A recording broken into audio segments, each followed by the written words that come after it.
to you, our beloved viewers.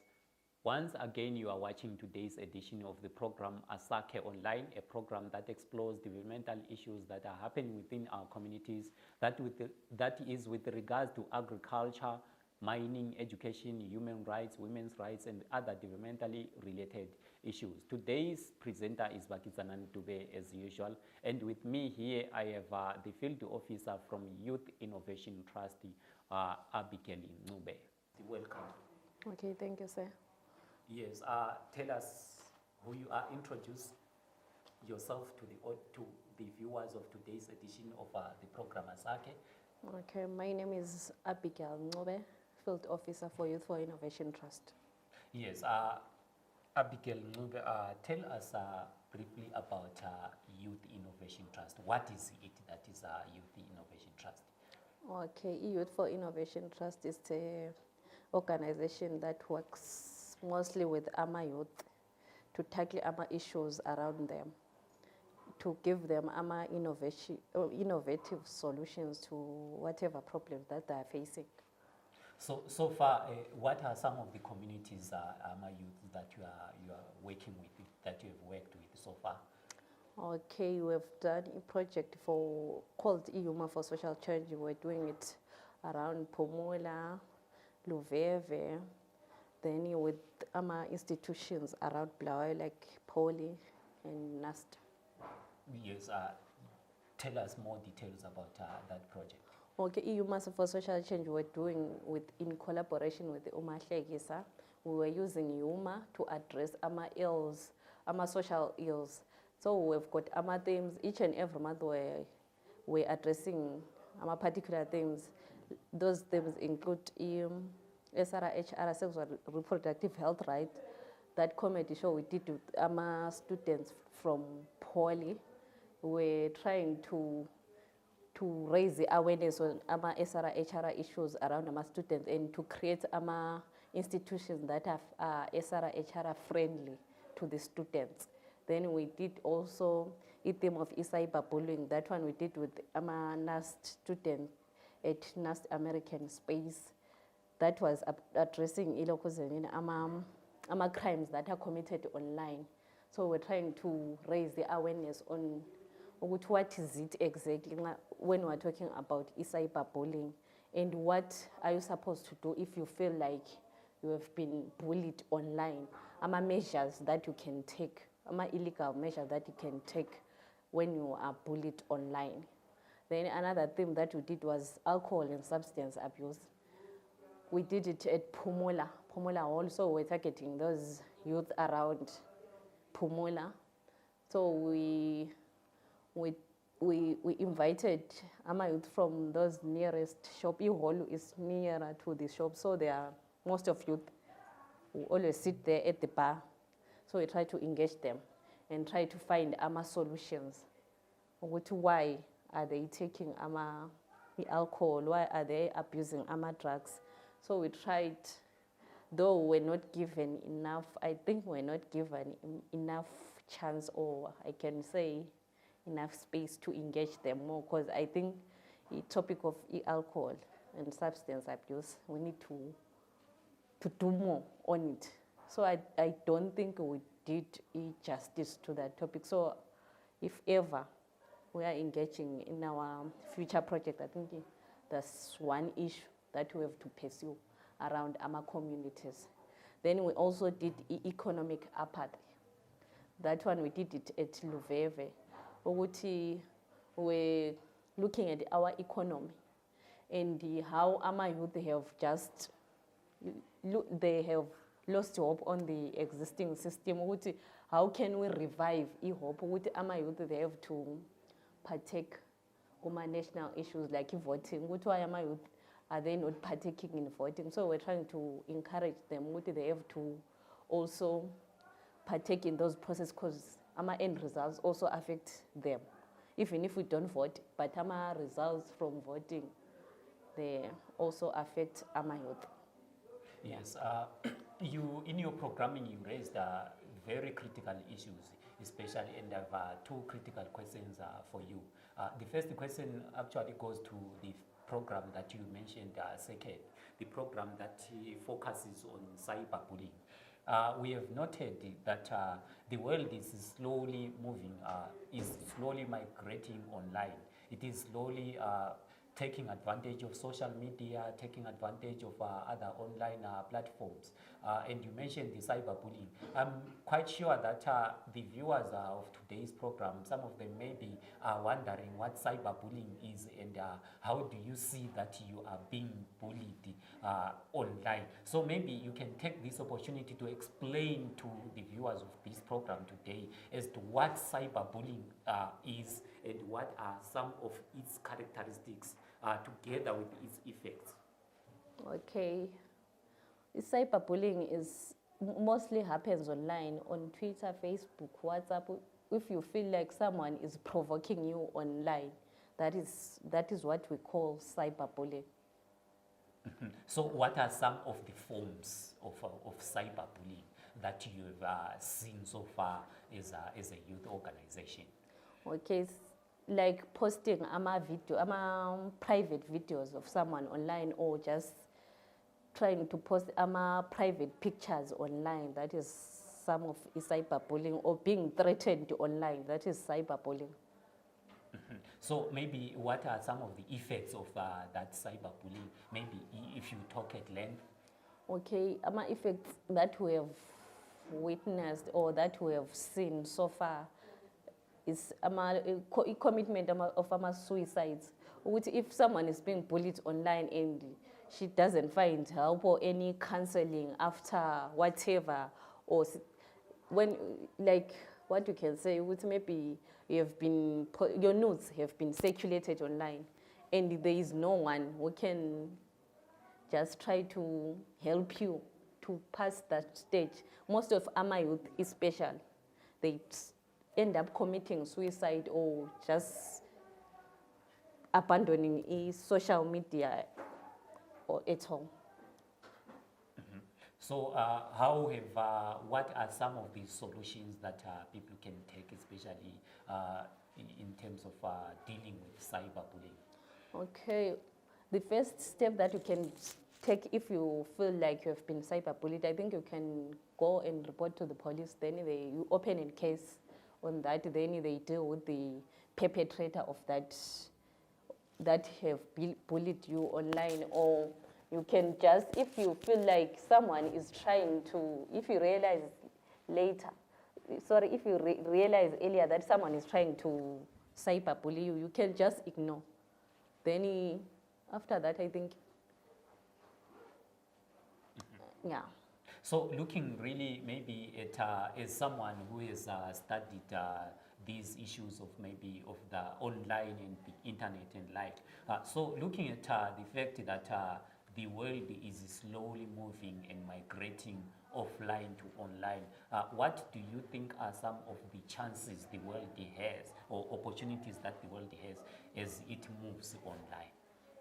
As it migrates to use Facebook, Twitter, and what are some of the opportunities that can be realized there? Okay, I think through especially social media, Twitter, Facebook, or WhatsApp, I think if it spreads information more faster, and you can use social media to mobilize a number of people, because most of people, or I can say as we focus on our youth, most of young people are there on social media. So I think if you want to use social media can be used as a marketing strategy, or just to try to mobilize or create awareness on issues that you want to preach to other people or youth out there. So how should the youths then harness social media really into their daily lives? How should they take advantage then of social media, unlike the cyberbullying that you mentioned earlier on? How should they take advantage of that social media? I think what they should do exactly is to take opportunities and see and explore whatever is there on social media that can add value to their lives, and also try to link with those people most influential who can help them to grow also. So maybe also moving on to another issue that you mentioned that is there in your programming. Let's look at alcohol. Recently, there has been a reports on the media that there are what we call vuzu parties in different locations. So tell us your experiences with the vuzu parties as an organization. How have you seen them? How have you tackled them? Okay, as an organization, we have not specified on dealing with amavuzu parties. I think we were just generalizing on alcohol and substance abuse. Ama-youth, due to economic deterioration, ama-youth, they try to use alcohol or drugs just to normalize whatever stress they are facing, to encounter whatever problems they are facing out there. Due to unemployment rate is high. So ama-youth, what they do, you wake up early in the morning and you don't have anything to do, then you sit on the bridge. Then the next thing that you think of is alcohol, or the next thing that you think of is drugs, just to have your life rolling, I can say. Because what we have seen most, we can say maybe 98% of the youth are not employed. Even if you are ufundile, ule degree or whatever, but due to economy. So I think it is a coping strategy of ama-youth to keep them going. But at the end, it destroys what their life. You don't have a life, but you only alter for preaching. Then I drink, then I do drugs. And end results of that, they are very pathetic. Because what you do after you take those drugs, it also destroys your life. Maybe sometimes you can end up in jail or end up doing something that you didn't intend to do just because of the influence of drugs and alcohol. So maybe also looking at, it has been known, as you mentioned earlier, that there is some apathy from especially the youth. As you go into the communities as an organization, how has been the response of youth towards your programming? To say it's not easy to convince them, because they will give you and tell you irreality on what is on the ground. Yes, of late we've been partaking on, maybe we go and vote, but after voting, those who will be campaigning and promising us, hey, we'll give you jobs after we win, or we'll do this and that on your communities after we win. After elections, if you vote for them, then after elections, they don't do anything. Then you continue with your life until another election period comes. Then they come back, they promise you whatever they promise you. So now I think ama-youth have lost trust on the existing system.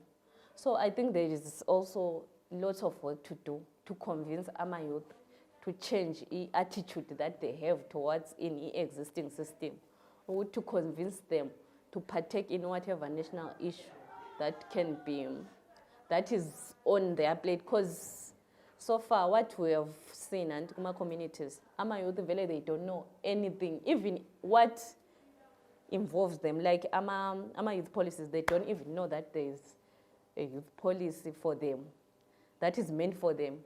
Not national, other national local policies that are there. Just what is affecting them and what is for them. They don't even know about it. Whether they don't care about anything. So I think as our organizations, or as the organization for the Innovation Trust, in our future endeavors, we have to consider that we have to strongly convince them. I know, don't lose hope. Let's just do whatever we're supposed to do. One day, maybe we can talk about a different story as a youth, because as youth we are the future. So if we don't partake on the national processes, then there is no future. Yeah, I can say that.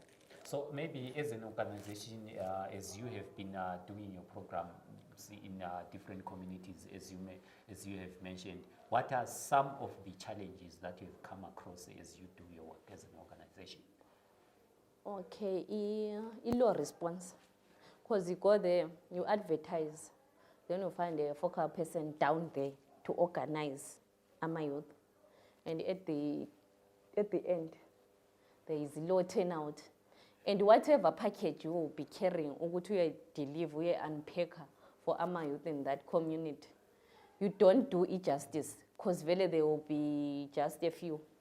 Or those individuals that really, they always attend your activities. So I think talking to the same people, we do really need ama new faces, so that we spread our message, whatever message that will be carrying on that particular time. So I think ilo response ama youth they don't maybe they've lost hope in whatever very community development issues that are there. They don't partake ukuthi bona sebazitshela ukuthi whatever vele whatever singakwenza khona then what's next.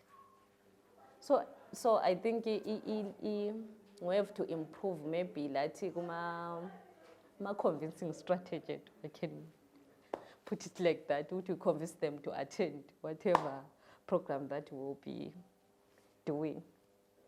Yes, also maybe still on the challenges, I've noted that sometimes, especially maybe it may have applied before POSA, some of the sections of POSA were repealed. So maybe I've noted that sometimes this, in certain communities of this country, as you try to organize gatherings, especially, you have the political side of the country interfering. How has it been with the organization?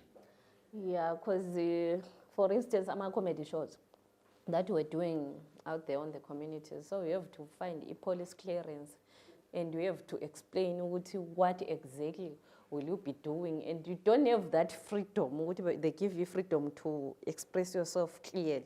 But when they just want to know each and every step that we'll be doing, whatever elikwenzayo doesn't interfere with the state, or I don't know how I can put it. It doesn't interfere with maybe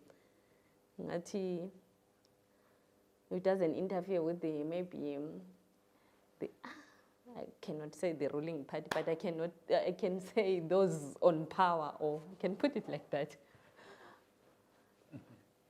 So maybe looking at so far as you have started since you started your programming, what are some of the success stories that you can share with the viewers of this program today? Okay, our successes, as I mentioned earlier, we were working with uMahlekisa comedy show, to use a stand-up comedy to address our social ills in our communities. I think uMahlekisa, we've got our young comedians, so we've just engaged them to deal with, because so far uMahlekisa has been doing their jokes, just to make people happy and laugh. But this program, we try to they do ama jokes that address ama social ills that are there on community. So I think that concept, whatever jokes they do what I can say edutainment. Whatever joke they crack, they are also at the same time addressing in ama social norms that are there on ama communities. So I think we have managed to through ama jokes, we educate people. So as ama comedians now, whatever they do, they have a community on their minds. Then if also on ama comedians, we've got Urasha Ovoko, who is an award-winning artist for community development.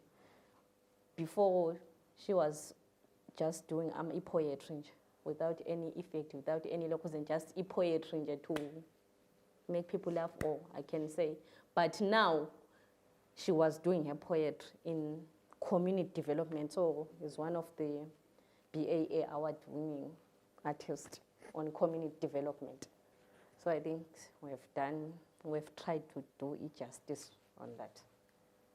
So maybe as an organization, as we were discussing, you mentioned several stakeholders. Maybe you may want to take this opportunity to leave your suggestions and recommendations to these different stakeholders. First, maybe let's look at the youths. What will be your advice to the youths from what you have seen so far as you do your work in the communities? What is your advice to the youths? Okay, what I can advise the youth is that don't lose hope. We still have got our future. So if we just lie equally and just ignore whatever is happening around us, we don't have a future, because we as Ama youth, we have got, we are the future, we are the tomorrow of this country. So let's stand up and try to find out what is there for us. At national level, I can say, at provincial level, and whatever that is affecting us as Ama youth, we have to stand up and try to address it. Because if we don't, we just say, we've given up, the system we have just rejected Ama youth, there is no future there. So as Ama youth, I can say we can stand up and find out what is there for us out there. Maybe also looking at to the police makers and the politicians and also the security agents, what is your advice, especially with regards to the work that you are doing in your communities? Okay, what I can say at national police, what I can say in Zimbabwe and in our country, we have got documents, what I can say, those policies that are being made at national level, that are for Ama youth, maybe specifically that are looking at Ama youth. Theoretical, they are there, but practical, when it comes to implementation, I think we're lagging behind. So at national level, I think those who are making laws, or those who are responsible for implementing, can they also play their part in trying to incorporate Ama youth in whatever national process they are doing? Try to incorporate Ama youth and encourage them. We have to work for our future. We have to work so that there is tomorrow. Because without youth, there is no tomorrow. There is no future as long as Ama youth Maybe also. Okay, then to Ama security forces, what I can say, can you make it easy for us to conquer those communities that will be targeting? Because sometimes we usually postpone whatever program that will be trying to implement on communities just because of Ama demands, or I can say that the police may be demanding. Ama demands are impossible and they are taking long. So I think that also delays us. So can we work together in order for us to implement and help our colleagues out there? And then to fellow youth organizations, what may be your suggestions to them, especially looking at what you have learned as a youth organization so far working with communities? Okay, to my youth organization, what I can say, guys, let's come together. Then we try to raise the awareness on our colleagues out there, because at least we've been given the opportunity, exposure we have given exposure with interaction with these organizations, different organizations. So those youth out there, maybe down there in Pumula, they don't know anything that is happening. So can we come together, then we try to organize others, then we try to partake in whatever national issue or national process that is there. We try to encourage others that are not exposed to what we're exposed to just try to take part in whatever is happening around us and to unpack whatever is there for us at national level, at provincial level. We know what is happening now, policy ama youth itini. We know what is there for us out there. Thank you so much for your time today. Okay, thank you, sir. Thank you. You were watching today's edition of the program Asakhe Online, a program that explores developmental issues that are happening within our communities. And with me, I was with the Youth Innovation Trust Field Officer Abigirl Ncube, and we shall continue exploring and bringing more to you. And thank you so much for being with us throughout this program. We are going to meet once again in the next edition of the program Asakhe Online. Thank you.